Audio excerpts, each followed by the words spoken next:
E nós temos mais dicas, mais orientações para você com o Dr. Moisés Chincinski, que é pediatra e está aqui com a gente, certo, Cris Flores? Certíssimo. Celso, bom dia, doutor. Bom dia, Cris. Primeira pergunta, a gente viu aí na reportagem posições no berço, a maneira de agasalhar o bebê. Qual é a posição correta para o bebê dormir? Trabalhos mostram que a posição correta é barriga para cima. Isso já foi campanha no ano passado da Pastoral, principalmente focada na questão do refluxo gastroesofágico e no quadro de morte súbita. Isso não pode ser especificamente comprovado, porque a gente não tem uma causa para a morte súbita, a gente tem fatores de risco. E como é que foram observados esses fatores de risco? Foram estudadas as crianças que tiveram morte súbita e, entre essas, foram vistas quais são as características que aconteciam na maioria delas. E dormir de barriga para baixo, dormir de bruço, acontecia em 1/3 das crianças. Quais são as outras? Outras causas de morte súbita, prematuridade.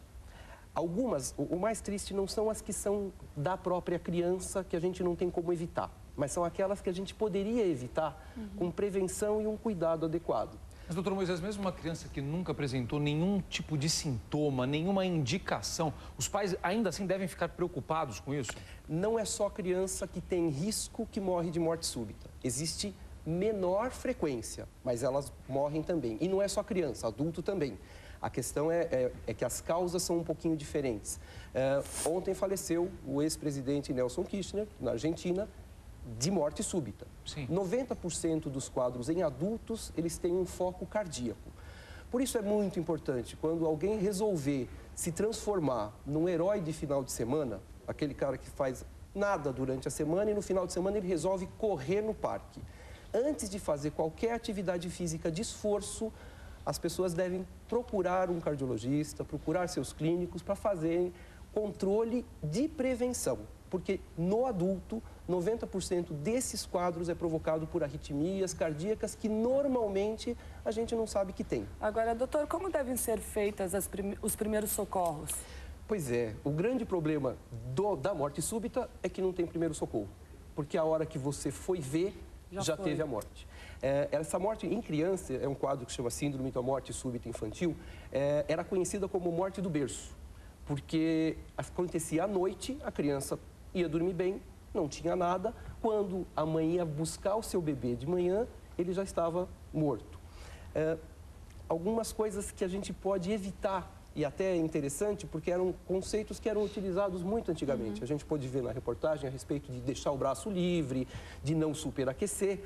Aquela história do charutinho, né? Quer dizer, você pega o bebê, tá frio, você enrola o bebê, parece um charutinho, e ele fica todo aquecidinho, em posição fetal. Isso traz alguns problemas. Primeiro, o superaquecimento. Segundo, o bebê que fica agarradinho, fica enroladinho, ele tem uma diminuição da expansão do pulmão.